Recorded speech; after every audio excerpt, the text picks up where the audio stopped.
Welcome to the Everything is a Primary Source podcast, the show where popular culture is used to learn about the past. Today, we're headed to the public library where, after 1994, you could borrow a copy of both Forrest Gump the novel and Forrest Gump the movie. Plenty of people, including my first guest, did not realize that the 1994 Robert Zemeckis film began life as a book by celebrated writer Winston Groom, published in 1986. That's a tendency credited to the positive critical and popular response the Tom Hanks movie received. In fact, if the book was translated to film verbatim, there's a good chance it would be considered one of the wackiest movies ever made, instead of the sweeping baby boomer epic that we got.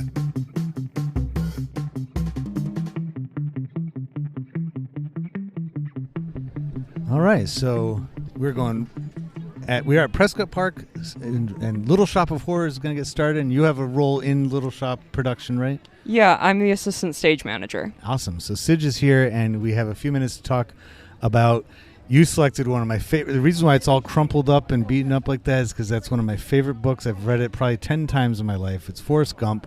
I never realized that there was a novel version of Forrest Gump. A lot of people, I only knew it because my brother had checked out the book. It was after the movie came out, but he checked out the original book from 1986, and it has like a totally different cover art on it than the Tom Hanks one. And I read the first page and I was hooked. I'm like, this is just brilliant. So I guess the question I'm going to ask you is about that particular copy, which has the Tom Hanks on it. And he has the sequels right next to it, Gump and Company, which that's an even more intriguing one because written by the same author, but that was produced after the movie. So as you read the book, Gump and Company, it's like a weird hybrid between the two media forms. So it's like the same characters from the book, but definitely a lot more of the movie bleeds into it, and it's kind of weird. And not as good of a book for that reason. But why do you think that they made the cover for, same font as the movie poster and all that? Well, I think it's the most recognizable thing. They do it with a lot of books, like YA books that get turned into movies now. Like, if you look at, I don't know, the first one that I think of is, I think it's Divergent. Yes. They used to have, these really nice covers, and then now they're just, stills from the movie. And I think what they even borrowed on that, they probably do that. I would love to do, a Instagram or some kind of thing with book covers and how so the same title but different iterations of the book covers. I think you'd see a lot of cool stuff with that. And one thing I recognize with Divergent is after the Hunger Games books took off and those movies got real popular and they made the Divergent movies, the covers of those books started looking remarkably like Hunger Games because they were kind of hoping that some confused teenager would pick it up and be like, it's part probably of the same. Series. Yeah, I'll do this. And it's not, so it's like, but yeah, I guess, dystopian YA story, they're all kind of The Giver, same thing. All those movies came out 2014 also. It's like boom, boom, boom, one after the other. Ender's Game, Maze Runner. Similar thing going on here, I think. So the movie was getting a lot of fanfare when it came out. It was, Tom Hanks. He's golden. He won an Oscar for this. But by putting it on the cover of the book, do you think they were trying to get the movie audience to buy in, or were they telling the book audience, hey, if you don't want to watch the movie, here's the book version? Well, this comes from a less educated position. But my understanding is that the movie was more popular than the novel was. So I think that they're probably trying to appeal to people who saw the movie and then see the book at the bookstore and go, oh, I watched that movie. I know that guy. I'll read that book. I think that's probably it. Yeah. I that's a good... And so that tells us something about readership in the 90s versus movie-going-ship. I think there's plenty of people that do both. Yeah. I like movies just as much of a book as a book, but there's something about books that I think everybody who reads anything, I'm not an avid reader, but I love it's on my own time. I'm like, okay, I'll go. And then if a book's good enough, I can't wait to get back to it. I'm like, oh, I can't wait till tonight when I can go back to my book and see where they picked off. But it's like you take a bit of ownership in creating what the characters look like in your mind, and that's one thing it kind of hurts this book, is that it puts the character right on the cover, and then for the rest of the reading, it's like all you can see is Tom Hanks. That's how I feel about a lot of the YA books that put the main characters on the cover with the movie version, because I think that one of the big appeals of YA fiction is that it allows teenagers to see themselves in a book character, and by putting that character on the front, it really determines what that character looks like in that person's mind. They kind of did that with Harry Potter. Yeah. When they started making the movies before the book series were actually done, because then it's like, well, from now on you have to see Daniel Radcliffe. You have no choice in the matter at all. You can't invent your own version of the character at all. I mean, I know there was illustrations in some of those books, small ones, but they didn't create the world the same way as the movies did, and so it's like, I kind of, and you can see that with the sequel for Forrest Gump Company. It's like, it takes more of the movie, and I'm glad they never made a sequel, because it would have been, because it's like the original Forrest Gump is just weird. Like there's he befriends a orangutan. He gets blasted into outer space. He is a chess champion. I think that one might be in the movie. The chess part? No, it's ping pong. It's ping pong. Yeah, so he does that in the book too. So like everything that's in the movie is also in the book, but then there's a lot more, and it's a lot weirder and crazy. And it's a funny book. It's it's meant to be like predominantly a comedy, whereas the movie is a lot more heartfelt and touching and stuff like that. So it's like, in some ways, it may have also been as a way to kind of give the movie extra credibility for people. Be like, oh, I didn't know it was like that same reaction. Yeah, I didn't know this was a book. Okay, maybe I'll go see that movie because it's based on something a little bit more.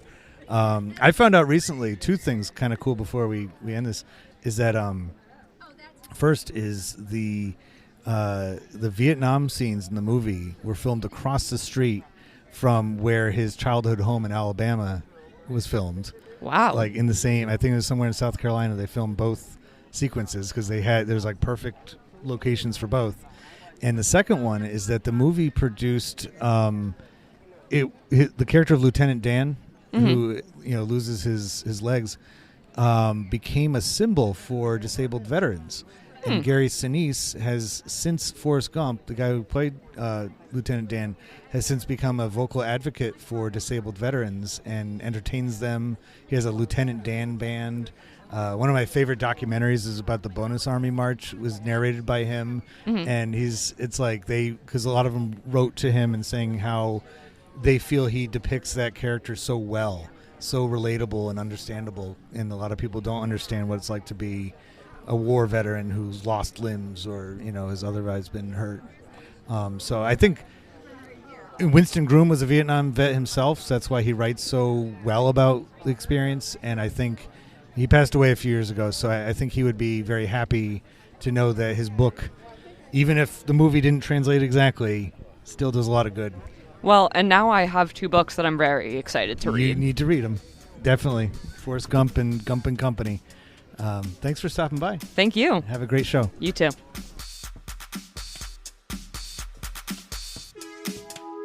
Everything is a Primary Source is building a digital archive, and you can get involved.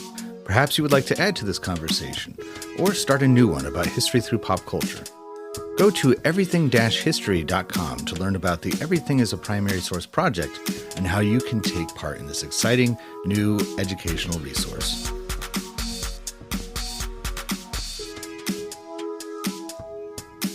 I was so happy to collect a conversation about Forrest Gump last summer in Portsmouth, New Hampshire. It certainly provided great perspectives and new ideas. But who better to discuss a story which is very specific to Alabama society and culture than a trio of teachers from Alabama? Well, I think it's... I drank 16 Dr. Peppers. The Watergate. All right. I am so glad to have Marcy, Melissa, and Helen. I thought your name would start with M too. That'd be perfect for Alabama with the M. That doesn't make any sense. Okay, so I'm happy to have you here at the Nashville. Did you drive from Alabama to get to Nashville? Yes, we drove. Okay, well, I'll tell you what you need to do on your drive back is listen to the Everything is a Primary Source podcast. This episode won't be on there that soon, but it will be not long after, because we're going to talk about a movie, Forrest Gump, which it's my favorite. It's one of my favorite books of all time. I love the book. Have you read the book before? Yes. I have not. No. It's There's a lot of stuff that wasn't included. right, because apparently, and so the question we're going to talk about is how is this made, and the way that movies, of course, are made. They start with a screenplay. Winston Groom, who wrote the book, and you said he's a local. You knew each had contact with him in some way when he was alive. He wrote the original screenplay, but they were like, we can't make a movie like this. Yeah. Because, I mean, what are some of the features of the book that you're like, yeah, they wouldn't have been able to? It's been a long time since I read the book, but if I'm not mistaken, wasn't Forrest Gump also an astronaut? He was an And went out astronaut. into Yeah, space? that's the part that I remember more than anything that stood out. And there was something about a chimp, was Yeah, there a not? orangutan named Sue. Yeah. And he Yeah. was a chess champion, which that's not weird, but he also was a wrestler called the Dunce. And it was like if they had made that verbatim from the book, it would have been the weirdest movie. I would have loved it, but it would not have been what the status of this movie has become. And ultimately, in order to be it's like a symphony almost of the life of a baby boomer. You know, he was born after World War II, we assume, because he's a kid in the 50s and, grows up in the 60s and everything like that. In order to make it look legit, to go and place him into a very convincing different eras, what did they have to do? What did Robert Zemeckis have to do? What kind of tools, because we were talking about that, did they have to use? I mean, a lot of the background, the dress had to be authentic to the time Yep. period so that you could recognize the time frame or, put the things together with the event. So, I mean, there was a lot of time spent, I think, on the authenticity Yep. of the props and background and that kind of stuff. And even just the technology that's used to place Tom Hanks in the White House, standing at the schoolhouse door, and all those other events. That was like cutting edge back in the early 90s. And it still stands up. Like, if you watch it now, it still holds up. It's very much, and I mean, when we look in that time period, early 1990s, the first half of the 90s, the previous years when Jurassic Park had come out, and that was revolutionary with CGI, using computers as well as practical effects to make it look real. This is almost entirely computer effects to put Tom Hanks into black and white. I mean, I'm sure they helped that they're like, oh, thank goodness this is black and white because it's easier to mask, the different issues he might have. But to put him with these very famous people, presidents, that was cutting edge. Why do you think, or what does that tell you about the 90s as far as in our society and our culture then, and maybe even our economics then, that there was that much of so deliberate to make it so accurate, that they didn't just rely on, because they could have done all this stuff with actors that kind of looked like JFK. Yeah. They could have done that without any of the actual footage. Why was that such an important component to the movie by the 1990s? I'll jump in if you don't mind. I think a lot of that has to do with the fact that we were getting into that digital age, leaving the analog age into the digital age, and people were becoming more apt to want to see that perfection. But also, too, the fact that people were more familiar with what these individuals looked like. The age of television allowed for the world to open up and actually see who these individuals are. If somebody's like, that's not President Kennedy, doesn't look anything close, they're not going to buy into it. Right. So I think that made a big difference. People being more familiar with who these people were, what they sounded like. I think that was an important part of it. I remember watching the movie and yes, it is a regional based. It does have a lot to do with Alabama. They make up a place, Greenbow, Alabama, right? It's the book takes place in Mobile, but it's like they have that connection. He keeps going back there as his home base throughout the story. In the movie more than the book, but he keeps going back there, but it's still a collective story for people of his generation. And so I remember watching it with my parents as almost like and they didn't say it this way, but they put it up there as like, this is our story. You know, they were born in the 40s. They grew up in that same time period. And if they're going to have younger people, like you say, buying into it, you can't just go with some guy that sort of looks like, or you can't just make an entire news shot from scratch. It makes it so much more authentic and realistic looking if you take the actual news footage and then put old Forrest in there, you know, peeking in and you know, all that kind of stuff. Other components of it, you mentioned about the music. The music, I mean, another movie that I was actually just watched this on the plane ride for like the hundreds of times. My favorite movie of all time is American Graffiti. Oh, absolutely. That turned 50 this Yeah. year. Music is one of the characters in that movie, really. It's one of the players. Forrest Gump as well. So do you think that there was a lot of... How do you think they must have gone about curating the soundtrack for Forrest Gump? What do you think was the... I mean, that's a big responsibility to say this song, not that song. Yeah. Well, I think they would have had to look at the popularity of songs for the sense that music can take you back to those times. So you're talking about it being kind of a baby boomer film. For people who had experienced those time frames, hearing some of those songs that were more popular would have made the time feel, you know, like your memory is, you know, you remember it, you feel it. You know. And so I think that they probably took a lot of time to really, you know, look at what songs represented what was going on, but also would connect to the audience for them to have that experience and, you know, remembrance of past experiences. I think they're hitting all the genres because Rebel Rouser's in there, and that's kind of like a rockabilly, and then you've got Hound Dog from Elvis, and then you start getting into the Doors when you head toward the 70s. Yeah, when you get to Vietnam. Bob Dylan. Get into the folk music of that time period. Joan Baez. They do so, and a lot of that music, the way they use it in the movie sets the scene. They don't even need to explain so much. Not only is it a character, it's almost part of the setting. Right, where it's actually the Vietnam shot is CCR's Fortunate Son. Yeah. Yes. Which I want to get back to music, but I watched a whole documentary about how they made Forrest Gump. The movies that made us. Yes, isn't that a great documentary? Yes. I didn't realize that the Vietnam scenes were filmed across the street from his mother's house. That was like, it was in South Carolina that they filmed it, and they were like, well, we have the trees that look like the jungle in Vietnam, dirt roads. They made Vietnam right in South Carolina, right next to where they're filming. And it's like, it's remarkable because you're like, wow, that's like on the cheap. That's not something a budget of millions of dollars would do that. But that just shows you the eye for maybe like, hey, we can tell this story without having to actually fly out to a jungle or actually go to Vietnam. But back to the music, you know, we communicate still, and I think it's effective because of how important pop music is, really starting with the 40s and the 50s, rock and roll age, absolutely. Here we are in Music City. We communicate with songs. I use Instagram a lot, and I can throw a song with a picture. I watch these commercials nowadays, and like Airbnb does it, and Verbo, and all. You know, they will communicate. They'll put one song on, and just show you a bunch of pictures. Yeah. And they don't have a narration. They don't have anything else. It's just that we communicate that way.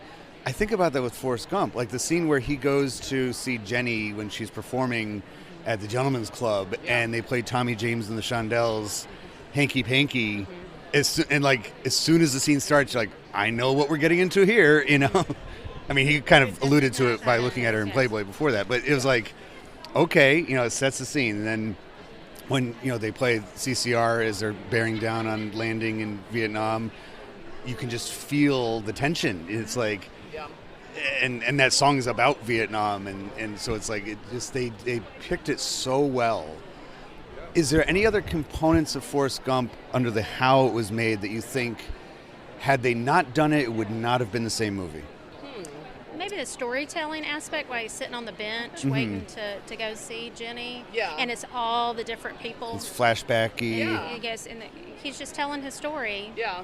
and everybody's like amazed. I always get super confused, though. It doesn't matter how many times I watch that movie, from the moment he realizes and the woman tells him that, where he's going is just a few blocks away, that we end with the flashback, and now everything. I keep waiting.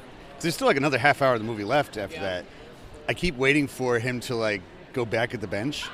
I'm like, oh wait, no, we're done with that part. That was like the first, 2 acts of the movie was Bench telling his story, and now we're beyond it. It is a very effective thing. Nothing in the book hints at that, except for I remember the cover art. My brother borrowed the book from the library. I think it was after the movie came out, so that's why he recognized the title. But the cover art from like 1986, you see like a man that you assume is Forrest Gump on a bench with his arm up on the, just kind of watching the world go by kind of thing. And so I wonder if that factored into the screenwriting and the direction of like, we're going to use that as, well, this is kind of what I do, of like talking to people, like every single person in this room, your history, everybody's history is unique, and we all have stories, and it's these kinds of touchstones. And Forrest Gump, the movie, really demonstrated that if you have, we all, pop culture drives that, activates memory, and we all see it, and it means something to us a little bit differently sometimes, but it all still is part of our story. Well, think about the effect that it had on pop culture after the fact. Everybody knows life is like, well, okay, I always mix it up. Life is like a box of chocolates. You never know what you're going to get, or however. And run, Forrest, run. Run, Forrest, run. I still say that to kids as we're going to the carpool. I'm like, run, Forrest. I do too. I mean, it is something that's almost ingrained, and it comes up periodically. Well, and that's another part of how it's made. I forget the young man's name, but the boy who played young Forrest, that's his actual voice. Yes. And Tom Hanks took he emulated cues his from voice. him. Yeah. He's like, I want to make sure, because he's a young kid. You couldn't really ask him to do another voice, and he's local. He's from and so if he's going to do the accent much better than Tom Hanks could. So it's like, without that boy, we wouldn't have been able to. And one of the most touching things about that documentary that we both watched, how it was made, is the last component of it that we talked about Gary Sinise and his portrayal of Lieutenant Dan, that without those special effects, it would not have been convincing of him being a paraplegic. Yeah. And when that movie was released, 1994, this is after the Gulf War, and of course Vietnam was before that, and he got an outpouring of disabled veterans reaching out to him saying, you portrayed us so perfectly, and you gave us agency, basically. Like, we wouldn't have had a voice without Lieutenant Dan. And we wouldn't have the Lieutenant Dan band. Exactly. And raising money for disabled veterans. He's then gotten so involved in that community and done a lot for with the DAV, and it's like, and he may, I don't know his background. I don't know if that would have happened anyway. Right. But I mean, he surely has really become a picture for a lot of vets and helping to get them resources and things. I have a feeling, I have never met Gary Sinise. I'd like to. He seems like a great guy. But I have a feeling that that's the kind of guy he is, that something like that, he's not, like a star. Like, I don't answer fan mail. He probably would have found something to do with his status that was good. But this is like the ultimate good, is to give the picture a portrayal. One of my favorite documentaries I show in my class, and it's a nice length. It's like 30 minutes long, but it's very covers it all. Is from PBS. It's about the Bonus Army March of the Bonus Army, and that was sponsored by the DAV, narrated by Gary Sinise, and I always point that out to my students when we're watching it, and we're filling out these forms, because I said. And I tell them that story. I say, this is Gary Sinise. He played Lieutenant Dan in Forrest Gump, and I always ask, how many of you have seen the movie? And sadly, the numbers are getting lower. There's very few kids that still watch that. And I think that's a shame, because it's like one of the best sweeping epic films that you really, it sums up not only the entire time period, but the 90s too. I mean, it's part of that. But I always point that out to them. I said, this is why he does this, is because of his. And without those special effects, I don't think they would have had the same. I mean, he's a great actor, but I don't think he could have done it quite the same way. Not with it looking as authentic as it Right. did. I mean, they did a wonderful job with the CGI on that. So I guess by the 90s, what it tells us is that audiences were demanding more and more, better and better from the movie industry. We weren't satisfied with, and thanks to all those big blockbuster action movies of the 80s, just pushing the boundaries of, because special effects used to be reserved just to action movies and science fiction stuff. Yeah. And now you're applying it to a drama. Yeah. That's really remarkable. And it's very much a symbol of the time period. I really appreciate you taking the time to talk to me about this. And I know there's lots of big speakers coming up, and it would be bad of me if I kept you here from them. But are you going to see Marty Stewart? I already saw Marty he already Stewart. did it. It was amazing. Is Carl Zeus coming up soon? Carl Zeus is coming. 3:40, yeah. Oh, okay. I wish I could break away for that. Thank you so much. Thank you. The Everything is a Primary Source project is a collaborative, open-source digital archive of oral history based on reactions and relationships to popular culture. Each entry into the archive begins with a conversation recorded during one of our Your History Through Pop Culture exhibits, also known as podcast karaoke. These are held at a variety of different venues and can be booked for your school, library, museum, or business to be carried out in person or virtually. The next step is to post the primary source in its appropriate category at everything-history.com and supplement it with a short essay contextualizing the book, movie, album, show, toy, game, gadget, or whatever else might be the subject. This will usually be done by us, but these essays could be your way of collaborating. Each recording typically covers just one or two of the 9 critical thinking questions that are asked in order to decide what an artifact tells us about time and place. This leaves room for teachers and their students from all over to contribute by recording their own thoughts on the subject until all of the questions are answered. You can even take part without typing or talking. Each entry will have a space for you to include your pictures of related primary sources that help make the time period and place in question clearer. Teachers and their classes are able to use the archives as reliable secondary sources while the entries are under construction, and absolutely when they're completed. While some topics might be reserved for older students, the Everything is a Primary Source project will always have something for everyone.